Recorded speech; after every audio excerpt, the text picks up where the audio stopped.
कि एक गोवर्धन नाम का डाकू था। एक दिन जो राज कर्मचारी होते हैं ना, उन्होंने उसे पकड़ लिया और उसके पीछे भागने लगे। बोले तू कहाँ जा रहा है?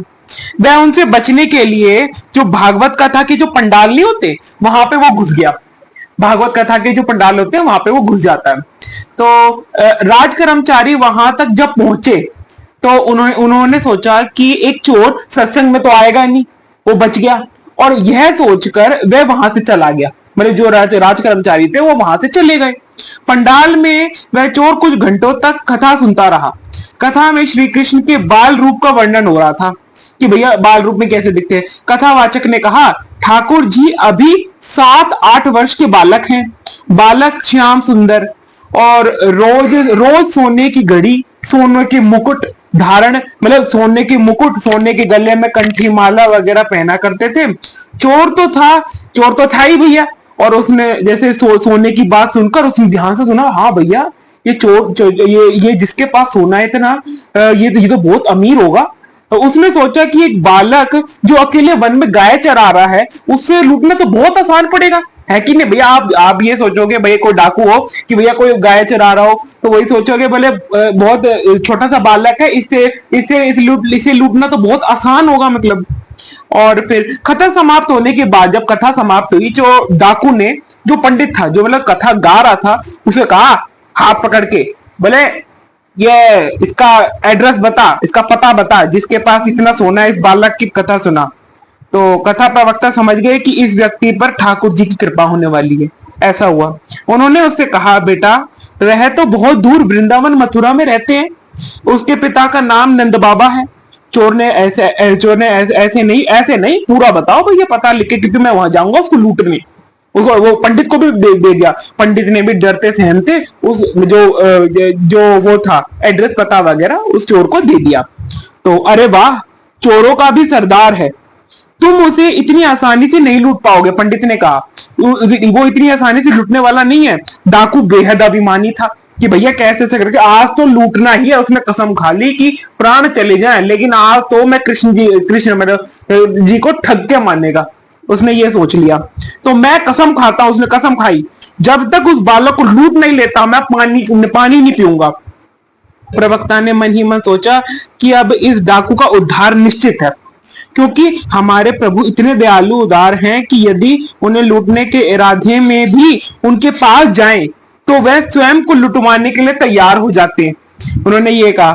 चोर ने श्री कृष्ण का पता पूछा और उन्हें ढूंढने वाला निकल पड़ा, मतलब वो निकल पड़ा उन्हें ढूंढने। तो प्रवक्ता ने कहा कि उसे वापस बुलाया और कहा, सुनो वह बहुत निडर बालक है, वो इतनी आसानी से तुम्हारे झांसे में नहीं आएगा। तो यदि वह तुम्हारे बल से ना डरे, अगर वो तुम्हारे बल से ना डरे, तो तुम साथ साथ थोड़ा माखन और मिश्री ले जाना। चोर ने भी सोचा, बोले माखन मिश्री लेके जाऊंगा, उसको खवा के और जितना सोना है उससे मतलब लूट लूंगा मैं आराम से। चोर भी समझदार था, बोले चालबाज था। तो तुम्हारे भयावह स्वरूप और बल से भी लूटने वाला नहीं है। डाकू ने कुछ माखन और मिश्री ले लिया और निश्चय कर लिया कि कृष्ण जी को लूट कर और ये दही माखन खिला दूंगा। वह डाकू पूरे रास्ते पैदल चल रहा था, मतलब पैदल पैदल पैदल पैदल चल रहा था। डाकू अपनी नियमों को भाई बहुत पक्का था, जो भी उसने कसम खाई थी नियमों को बिल्कुल सुदृढ़। उसने पूरे रास्ते पानी तक नहीं पिया। आखिरकार वह वृंदावन के पास पहुंच गया। वहां उसने कुछ चरवाहों को देखा, वो जो अपनी गाय चरा रहे थे। उसने उनसे जो श्री कृष्ण थे के बारे में पूछा, भैया श्याम सुंदर ये बालक कहाँ रहता है, श्याम सुंदर बालक है कहाँ? वो सोने की घड़ी लेकर, सोने का मुकुट पहनकर और सोने की करपानी बांधकर गाय चराने आता है। चरवाहों ने उत्तर दिया, वह तो पहले के युग की बात थी भैया, वो तो पहले के युग की बात थी। अब कहाँ भगवान आते हैं? भगवान की गोपाल रूप के अवतार लिया था। यह सुनकर डाकू ने कहा, नहीं नहीं नहीं नहीं भैया, हम डाकुओं में भी ये भेद, हम डाकू जो है गद्दार हो सकते हैं कि आपस में गद्दारी करते हैं, लेकिन पंडित कभी गद्दारी नहीं कर सकता। उसने कहा है मतलब श्याम सुंदर है, श्याम सुंदर है तो मतलब श्याम सुंदर है। उसने ये सोच लिया। तो तुम मुझे भटकाओ मत, तुम मुझे भटकाओ मत, मैं स्वयं ही श्याम सुंदर को ढूंढ लूंगा। वह बेचारा भूखा प्यासा कई दिनों से पैदल चलकर गया। जिस किसी से पूछता कि भैया ये बहुत पुराने समय की कहानियां मात्र हैं, और यह सब बातें सुनकर वह निराश होने लगा और अपने भीतर ही भीतर जो श्याम सुंदर को पुकारने लगा कि भैया ये श्याम सुंदर जहां भी है हमको कैसे सकते मिल जाए ये बालक जो है। अब वृंदावन से कोई श्याम सुंदर पुकारे और प्रकट ना हो, ऐसा भला कैसे हो सकता है? सीधी बात है। प्रभु ने इसकी पुकार सुन ली। आखिरकार अचानक उसके सामने एक दृश्य बदल गया। देखा कि बहुत सुंदर गाय और ग्वाल और बालक उसके सामने आ गए, और इन सबके बीच वही श्याम सुंदर बालक था। और उसने सोचते सोचते कहा वहां तक, भले यही श्याम सुंदर है, इसने आभूषण भी पहने, भैया सोने के आभूषण पहन के बैठा, ये श्याम सुंदर बालक है।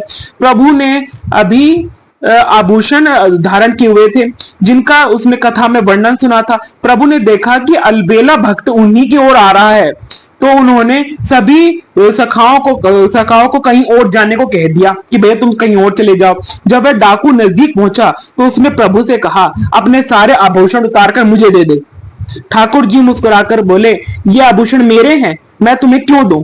डाकू ने गर्व से कहा, मेरा नाम सुनते सुनते अच्छे अच्छे लोग जो है कांपने लगते हैं, मैं इतना बड़ा डाकू हूं। प्रभु ने भोलेपन से बहुत भोले थे, उन्होंने भोलेपन से उत्तर दे दिया कि भैया मैं नहीं जानता तुझे, कौन डाकू कौन डाकू है? डाकू ने गर्व से जो सारा उसका अभिमान था वही नष्ट हो गया। यह सुनकर डाकू को इस कथावाचक की बात याद आ गई। वह बालक को डराने वाला नहीं था, भाई दिमाग इंटेलिजेंट था ये डाकू भी। डाकू ने बहुत प्रयास किया लेकिन प्रभु पे इसका कोई प्रभाव ही नहीं पड़ा। अंततः उसने हार मानकर, सुनो मैं तुम्हारे लिए माखन मिश्री लाया, बोला ये खा लो और अपने सोना चांदी निकाल के मेरे हाथ में दे दो। अब भाई उसने कह दिया ये बात। यह सुनकर ठाकुर जी भी प्रसन्न हो गए। उन्होंने सोचा दुष्ट होने के बावजूद इसने भगवत कथा पर इतना विश्वास किया और मुझे ढूंढते हुए यहां तक आ गया। और ठाकुर जी ने माखन चखा और मुस्कुराते हुए कहा, तू भी इतने दिन से भूखा है, ये बचा हुआ माखन तू खा ले। तो इसके बाद प्रभु ने कहा, यह सब आभूषण ले जा, मेरी मैया के पास बहुत आभूषण है, वो मुझे आभूषण नहीं पहना देंगी और नए आभूषण पहना देंगे, नए आभूषण मेरे को पहना के ले देंगी। उसकी आंखों में आंसू आ गए, जैसे मतलब उन्होंने खिलाया, उसकी आंखों में आंसू आ गए और वह प्रभु के चरणों में गिरकर रोने लगा। ठाकुर जी ने फिर कहा, ले जा सारे आभूषण, लेकिन उसके साथ हाथ जोड़कर कहा, प्रभु मैं आपको छोड़कर यह आभूषण कैसे ले जा सकता हूँ?